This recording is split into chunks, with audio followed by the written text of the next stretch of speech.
গেছেন লাল রক্তের কথা, বুলেট ও বারুদের কথা, উত্তাল সেই দিনগুলোর কথা? হ্যাঁ, আমরা শাপলার কথা বলছি, 5 মের হত্যাকাণ্ডের কথা বলছি, আমরা 2013 সালের সেই বর্বর গণহত্যার কথা বলছি। অন্য সবাই ভুলে গেলেও কোনো নবীপ্রেমিক মুমিনকে ভুলতে পারে সেই কালো রাতের কথা? চোখ বন্ধ করলেই তার চোখে ভেসে ওঠে এক ঝাঁক ভয়ঙ্কর দৃশ্য। সারি সারি গাড়িতে চড়ে আসা হায়নার দল, মাটিতে বসে পজিশন নেয়া একপাল হিংস্র নেকড়ে, ডিভাইডারে চাপাতি ধার দিল আওয়ামী ক্যাডার। মরণাস্ত্র হাতে ঝাঁক বেঁধে নিরীহ মুমিন শিকারে এগিয়ে যাচ্ছে একদল পিচাস। তারপর তাণ্ডব। নিরীহ নিরস্ত্র ইবাদতরত আলিম, তালিবে ইলম ও নবীপ্রেমিক জনতার উপর ঝাঁপিয়ে পড়ল ওরা। অন্ধকারে হায়নাদের আগ্নেয়াস্ত্রগুলো গর্জন করে উঠল একটানা। রাজপথে কাতরালো কত মুমিন, রক্তের ওপর গড়াগড়ি খেল মুসলিম তরুণ। কাটা মুরগির মতো ছটপট করল আলিমের গুলিবিদ্ধ শরীর, রক্তে ভেসে গেল রাস্তা। হায়নাগুলো সাপের মতো পিটিয়ে মারল তালিবে ইলমদের, গুলিবিদ্ধ লাশের ওপর চলল নৃত্য। শোনা গেল আহত মুমিনের গোঙানি, গাড়িতে তোলা হলো লাশ। বর্বর এই দৃশ্যগুলো যখন মুমিনের স্মৃতিতে জেগে ওঠে, রাগে ক্ষোভে শোকে সে পাগল হয়ে যায়, মনের অজান্তেই মুষ্টিবদ্ধ হয়ে যায় তার হাত। শাপলার খনি তাগুত সরকার চেষ্টা করেছে কমিশনারদের পানিতে তার রক্তাক্ত হাত ধুয়ে ফেলতে। দাজ্জাল মিডিয়া চেষ্টা করেছে শাপলাকে মিথ্যার চাদরে ধামাচাপা দিতে। আর গাদ্দারগুলো বারবার চেষ্টা করেছে আমাদের স্মৃতি থেকে শাপলাকে মুছে দিতে। কিন্তু তারা জানে না শাপলা মিশে আছে আমাদের স্বপ্নে, শাপলা জেগে আছে আমাদের চেতনায়, শাপলা সঙ্গী হবে আমাদের আগামীর পথ চলায়। প্রিয় দর্শক, চলুন আপনাদেরকে একটু ঘুরিয়ে আনি নিকট অতীত থেকে, একটু খুলে বলি কেন ও কিভাবে গড়ে উঠেছিল হেফাজত আন্দোলন। হেফাজত আন্দোলনের পটভূমি 2013 সালের 5 ফেব্রুয়ারি কাদের মোল্লার ফাঁসির দাবিতে শাহবাগে জড়ো হতে থাকে কথিত একদল ব্লগার ও অনলাইন অ্যাক্টিভিস্ট। নেচে গিয়ে বাদ্য বাজিয়ে মোমবাতি জ্বালিয়ে তারা রাস্তা অবরোধ করে ফাঁসির দাবিতে। এই জমায়েত শাহবাগ আন্দোলন নামে পরিচিতি লাভ করে। আওয়ামী সরকারের ভারতীয় মনিবদের ইশারায় সরকার, কর্পোরেট জগৎ ও মিডিয়া ঝাঁপিয়ে পড়ে শাহবাগের সমর্থনে। এই আন্দোলনকে উপস্থাপন করে জনমানুষের স্বতঃস্ফূর্ত আন্দোলন হিসেবে। কিন্তু কিছু সচেতন মিডিয়া আর অনলাইন অ্যাক্টিভিস্টদের কল্যাণে ধীরে ধীরে সকলের সামনে এই আন্দোলনের স্বরূপ উন্মোচিত হতে শুরু করে। মুসলমানদের অবহেলার সুযোগ নিয়ে অনলাইন দুনিয়া, ইলেকট্রনিক ও প্রিন্ট মিডিয়ার জগতে একচ্ছত্র রাজত্ব কায়েম করেছিল বামপন্থী মহল। সাহিত্য ও মুক্তিবুদ্ধি চর্চার নামে দেদারসে চলছিল অশ্লীলতা ও বেহায়াপনার প্রচার প্রসার। সামাজিক যোগাযোগ মাধ্যম ও ব্লগগুলোতে ইসলাম বিদ্বেষী লেখালেখি ফ্যাশনে পরিণত হয়েছিল। উদ্যত্তের সকল সীমা ছাড়িয়ে গিয়েছিল ইসলাম বিদ্বেষী নাস্তিকেরা। আল্লাহ ও তার রাসূল সাল্লাল্লাহু আলাইহি ওয়াসাল্লামকে নিয়েও কটূক্তি ও ব্যঙ্গবিদ্রূপ শুরু করেছিল এই নাস্তিকেরা। এমন ধৃষ্টতাপূর্ণ মন্তব্য স্মরণকালের ইতিহাসে কোনো কাফেরও করেছে কিনা আমাদের জানা নেই। ফেরাউন, নমরুদ, আবু জেহেল, আবু লাহাব, উতবা সাইবারাও আল্লাহ তার রাসূলের ব্যাপারে এমন গোস্তাকি করার সাহস করেনি। এই সকল নাস্তিক ব্লগার ও বামপন্থীরাই যখন গণজাগরণ মঞ্চের নেতৃত্বের ভূমিকা অবতীর্ণ হয়, তখন মুসলমানদের সামনে এই আন্দোলনের মুখোশ খুলে যায়। নাস্তিকদের এমন আস্ফালনে ক্ষুব্ধ হয়ে ওঠে বাংলার তৌহিদি জনতা। হেফাজতে ইসলামের ব্যানারে ক্রমশ সংগঠিত হতে থাকে জনমত। বিভিন্ন জায়গায় নাস্তিকদের ফাঁসির দাবিতে সমাবেশ ও মিছিল হতে থাকে। 6 এপ্রিল অনুষ্ঠিত হয় রাজধানী ঢাকা অভিমুখে স্মরণকালের বৃহত্তম লং মার্চ। মতিঝিলের শাপলা চত্বরে লং মার্চ পরবর্তী সমাবেশ জনসমুদ্রের রূপ নেয়। ধারণা করা হয় এতে অংশগ্রহণ করেছিল প্রায় 30 লক্ষ নবীপ্রেমিক জনতা। এই সমাবেশেই ঘোষণা করা হয় 13 দফা দাবি। কিন্তু নাস্তিক্যবাদী তাগুত সরকার জনগণের এই দাবির প্রতি কর্ণপাত করেনি, বরং প্রতিটি সুযোগে তার মুসলমানদের উপর হামলে পড়ে এবং এই ইমানি আন্দোলনকে বানচাল করার চেষ্টা করেছে।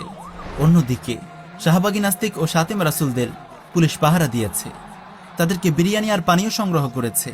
ফলে তাওহিদি জনতার সঙ্গে তাগুত সরকারের সংঘাত অনিবার্য হয়ে পড়ে। প্রিয় দর্শক, এই আন্দোলন কতদূর গড়িয়েছিল, অবশেষে কি হয়েছিল এই আন্দোলনের পরিণতি? চলুন সংক্ষেপে লং মার্চ পরবর্তী ঘটনা প্রবাহের ওপর আলোকপাত করা যাক। লং মার্চ পরবর্তী ঘটনা প্রবাহ ও শাপলা চত্বরের গণহত্যা।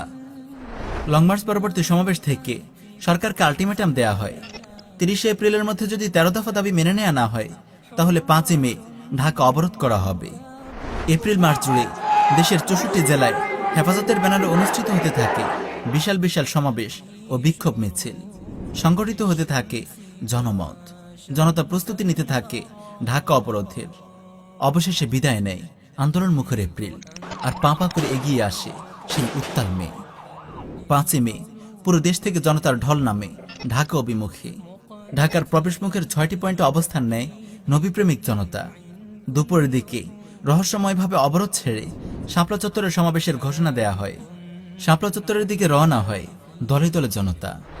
প্রতিমধ্যে তাদের উপর আক্রমণ করে পুলিশ আওয়ামী ক্যাডাররা। পুলিশের বুলেটে ঝরে পড়ে 4-5টি তাজা প্রাণ। তবুও সব বাধা বিপত্তি পেরিয়ে অবশেষে শাপলা চত্বরে অনুষ্ঠিত হয় স্মরণকালের বৃহত্তম মহাসমাবেশ। সমাবেশ থেকে হঠাৎ ঘোষণা করা হয় অবস্থান কর্মসূচি। ধারণা করা হয় এসব আকস্মিক সিদ্ধান্তের পেছনে কলকাঠি নাড়ছিল হেফাজতের ভেতরে লুকিয়ে থাকে কিছু গাদ্দার। তাওহিদি জনতার রক্তে নিজেদের রাজনৈতিক উচ্চাভিলাষ ও ক্যারিয়ারের ক্ষেতে পানি দিতে চেয়েছিল এই গাদ্দারেরা। এই ধারণার পেছনে শক্তিশালী বেশ কিছু কারণ আছে, যা পর্যবেক্ষকদের কাছে অজানা নয়। আল্লাহ তাআলাই ভালো জানেন প্রকৃত ঘটনা কি। তবে এখানে গাদ্দারদের পরিচয় স্পষ্ট করা না হলেও পরবর্তী ঘটনা প্রবাহ আপনাদের সামনে খুলে দেবে গাদ্দারদের কালো মুখোশ। তাগুতের পাঁচাটা যে গোলাম, যেই মৌলবী শাহবাগী নাস্তিকদের সঙ্গে একাত্মতা ঘোষণা করেছিল এবং কথিত 1 লক্ষ আলেমের জালিয়াতি ফতোয়া বের করেছিল, তার পরিচয় নিশ্চয়ই আপনাদের সামনে স্পষ্ট করার দরকার নেই। তাই প্রিয় দর্শক, সামনে চলুন, আমরা আসল ঘটনার দিকে যাই।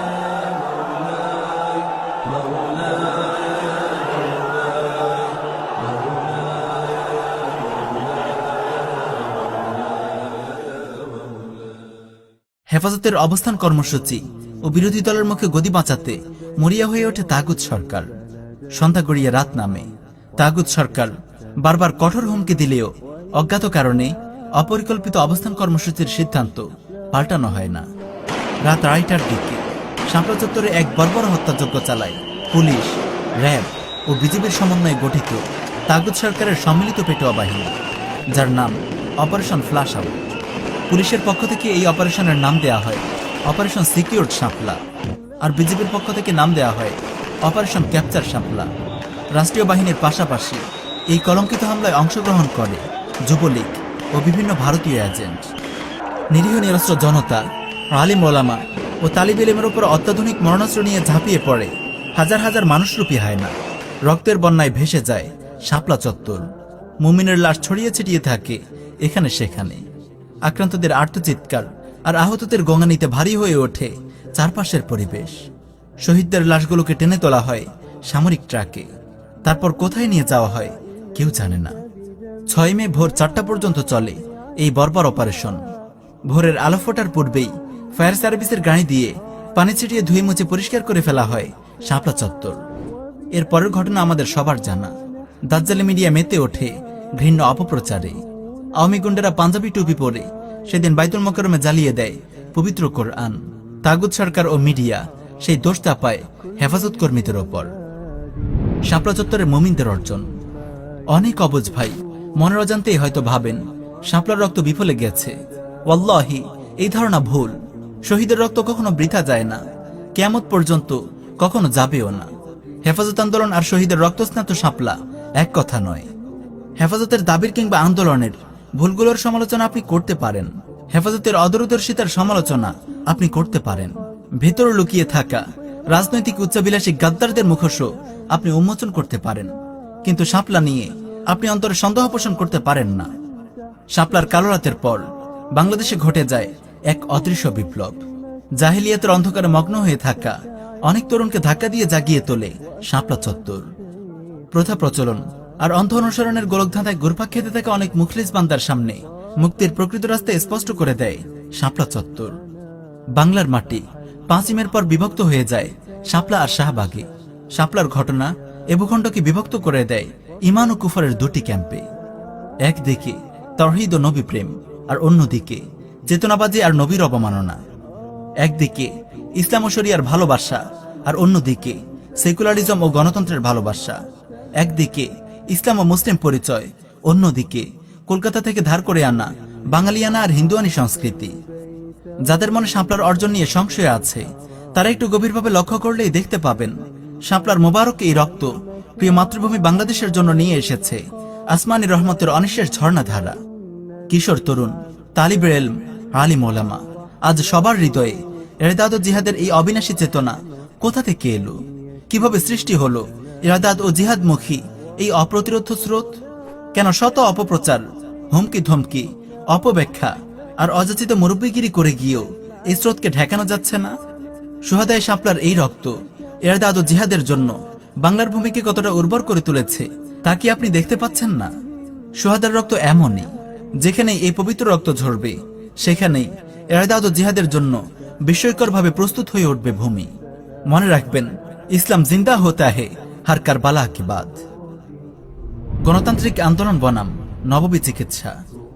হেফাজতের 13 দফার সব দফা নিয়ে আমরা আজ বিশ্লেষণে যাব না। বাংলাদেশ সংবিধানের কুফরে নিয়ে আমরা আলাদা ডকুমেন্টারি নির্মাণ করব ইনশাআল্লাহ। তারপর বাংলাদেশে প্রচলিত ইসলামী আন্দোলনগুলোর যথার্থতা, শরিয়াহ ও বাস্তবতার আলোকে তুলে ধরা হবে ইনশাআল্লাহ।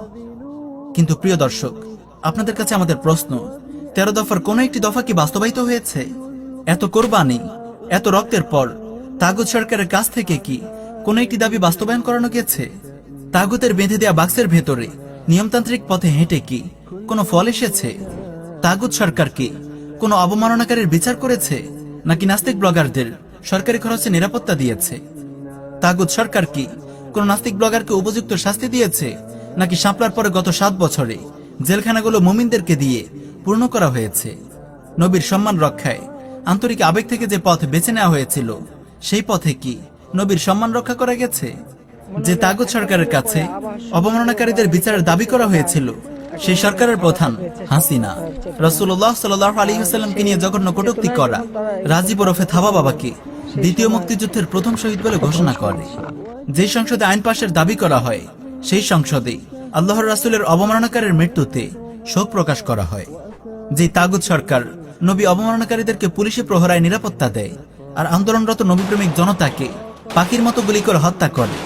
যে তাগুত সরকার শাতেম রাসূলদেরকে শহীদ বলে, তাদের কাছে নবী অবমাননার বিচার চাইতে যাওয়া কতটুকু যৌক্তিক?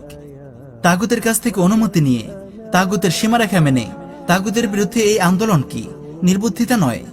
যে কুফরি সংবিধান কোরআনকে পেছনে ছুড়ে ফেলেছে, সেই নাপাক সংবিধানের কাছে কোন মুসলমানের কি চাওয়া থাকতে পারে?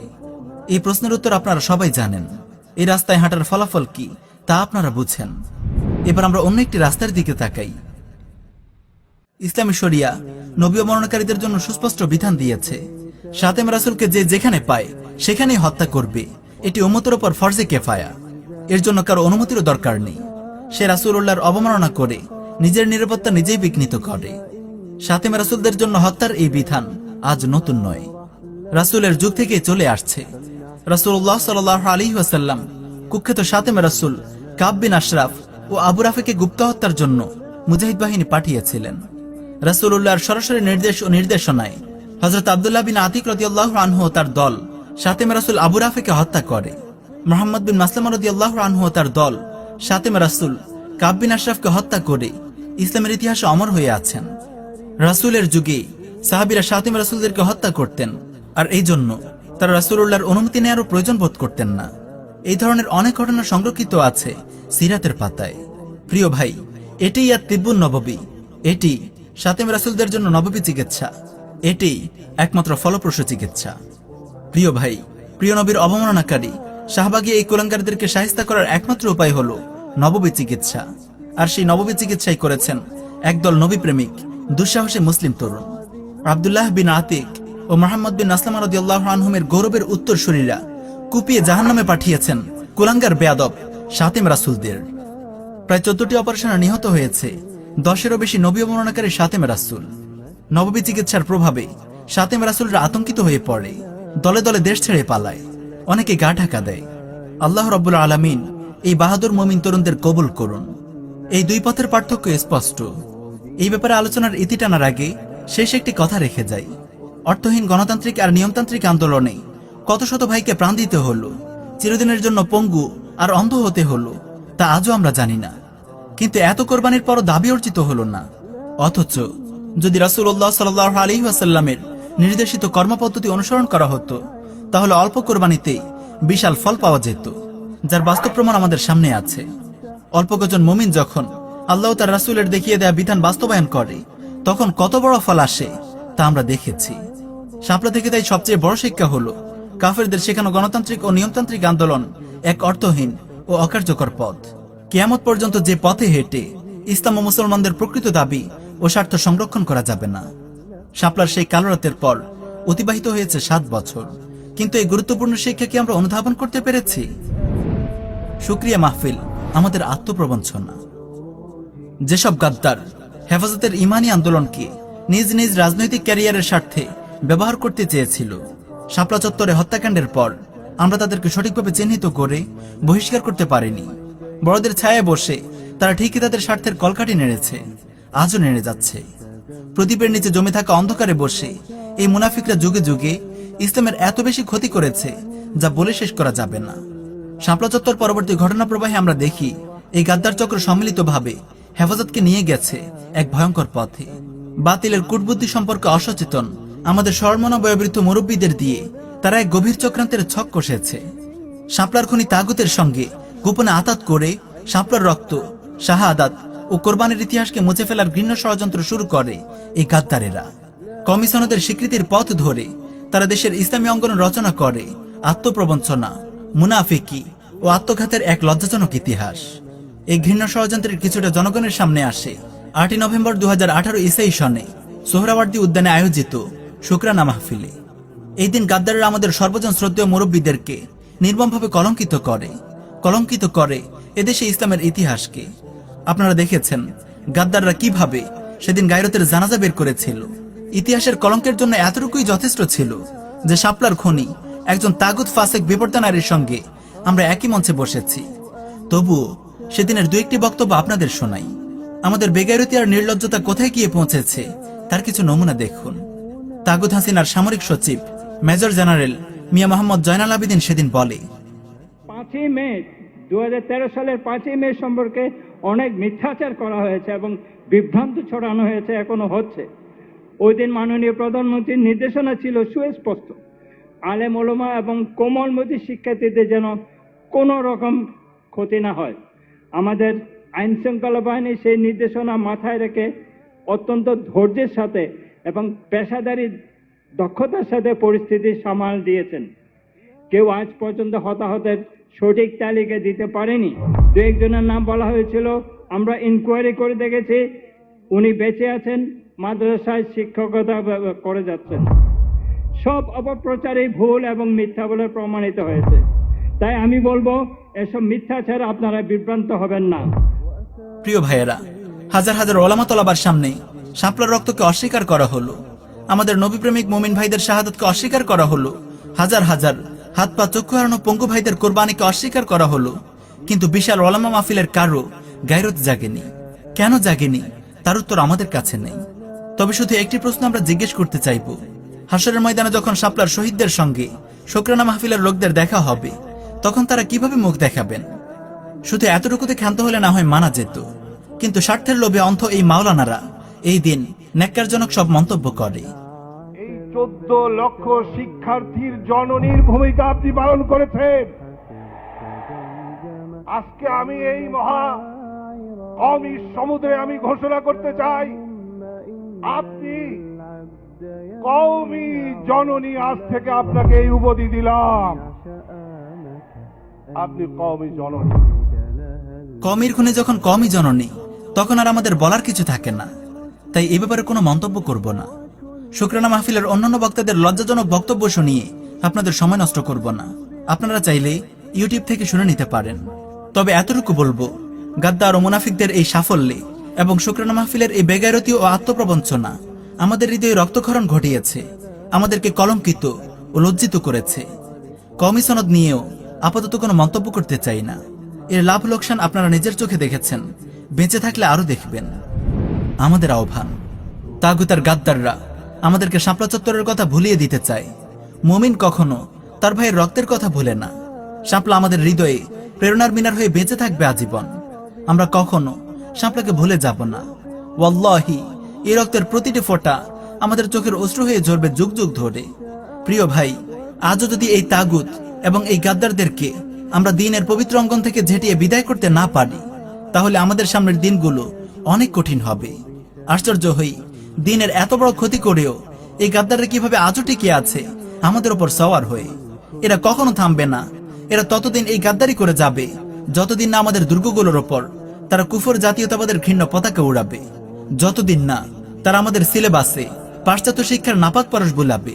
তারা ততদিন গাদ্দারি করে যাবে যতদিন না আমাদের গলা রশিগুলো জড়ো করে তাগুতের হাতে তুলে দেবে। প্রিয় ভাইয়েরা, সবশেষে আমরা আপনাদেরকে আহ্বান জানাই তন্ত্রমন্ত্রের গোলকধাঁধা থেকে বেরিয়ে আসতে। গণতন্ত্র ও নিয়মতান্ত্রিকতার অর্থহীনতা অনুধাবন করুন। ওয়াল্লাহি, এই পদ্ধতি কোনোদিন আমাদের কোনো কাজে আসেনি আর আসবেও না। এই মানবরচিত আইন এবং শাসন ব্যবস্থার বিপরীতে বাংলার মানুষের সামনে তাওহীদ, ইসলামী শরিয়াহ প্রতিষ্ঠার দাবি তুলে ধরুন। তন্ত্রমন্ত্রের বলি ছড়িয়ে ফেলে মানুষকে শরিয়াহ ও শাহাদাতের স্লোগানে দীক্ষিত করুন। সেকুলারিজম ও গণতন্ত্রের জাহিলিয়াত ছেড়ে পরিপূর্ণ ইসলামের দিকে ফিরে আসুন এবং মানুষকে ডাকুন। আমরা আপনাদেরকে আহ্বান করি আল্লাহর নবীর দেখিয়ে দেয়া পথে হাঁটার জন্য, তার নববী মানহাজের অনুসরণের জন্য, তাওহীদ ও জিহাদের পথে হাঁটার জন্য এই জনপদের মানুষগুলোকে প্রস্তুত করার জন্য। কারণ এ পথেই রয়েছে সম্মান, মর্যাদা ও বিজয়।